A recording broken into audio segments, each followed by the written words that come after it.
Bom, pessoal, a solução dessa questão 5 é a seguinte, ó. Uma loja oferece um determinado produto em duas formas distintas de pagamento.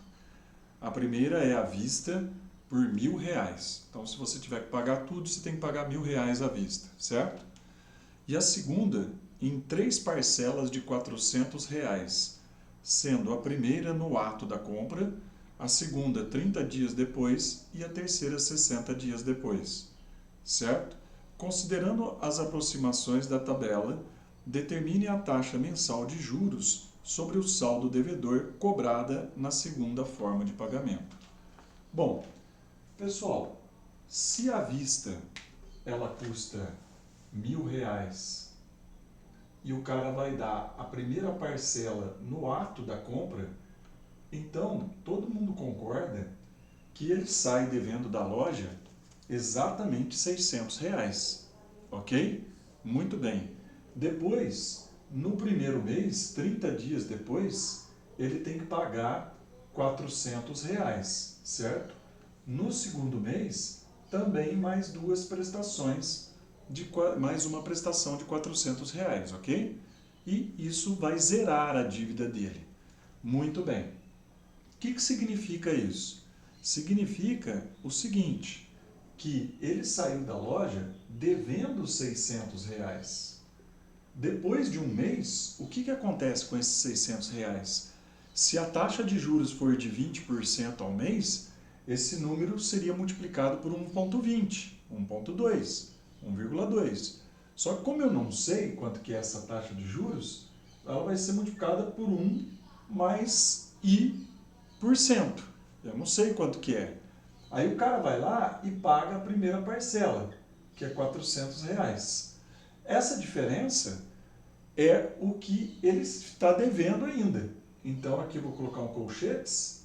O que vai acontecer depois de um mês? Toda essa diferença vai ser multiplicada por 1 mais I. Por quê? Porque ele estava devendo 600, a dívida dele cresceu esse valor, ele foi lá e pagou a primeira, ficou devendo isso, aí incide um juro de novo, multiplica por 1 mais I, certo? Aí ele vai lá e paga a segunda e última parcela. Quanto que tem que dar essa conta? Ela tem que dar exatamente zero, vê se vocês concordam, porque aí ele paga a segunda parcela e aí zera a dívida. Para facilitar a vida, eu vou chamar 1 mais I de x. Como que vai ficar essa expressão aqui?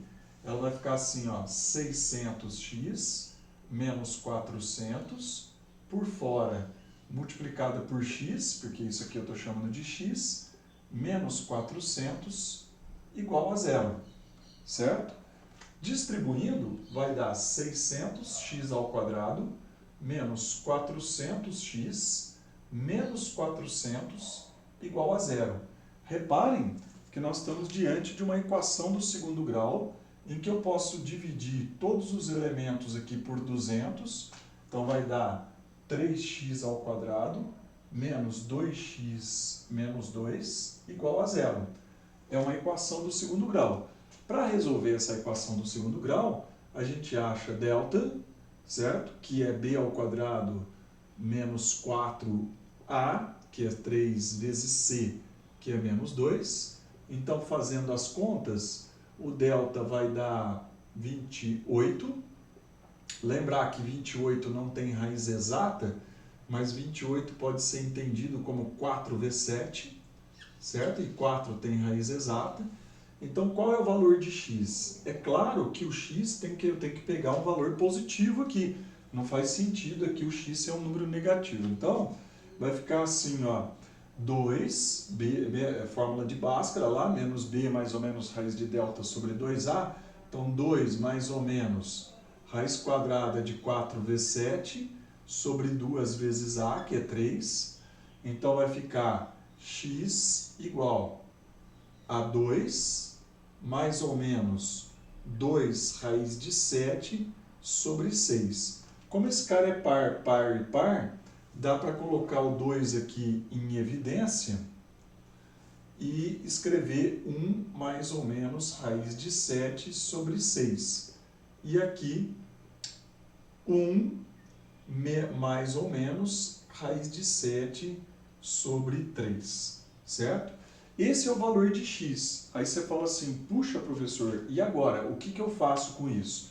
Então, lá no exercício, ele dá o valor aproximado da raiz quadrada de 7, que é 2,65. Então, a gente vai ter aqui assim, ó, igual 1 mais ou menos 2,65 sobre 3. Se a gente pegar o valor negativo, aqui vai ficar negativo. Então, isso aqui ficando negativo. Quando eu passar o 1 para lá, a taxa vai ficar negativa, então não faz sentido. Então, o único resultado que faz sentido é o resultado positivo, que é 3,65 dividido por 3.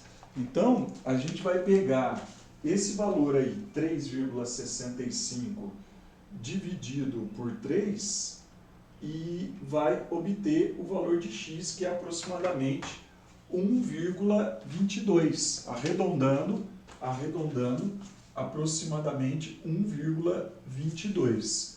Logo, a gente pode voltar aqui e descobrir que 1 mais x, 1 mais i é igual a 1,22 aproximadamente, então i é 0,22 aproximadamente, então a taxa de juros cobradas ao mês é em torno de 22%. Ok? Entenderam? É um exercício um pouco diferente, mas é um exercício que envolve o conteúdo de matemática financeira, tá certo? Bem interessante a questão.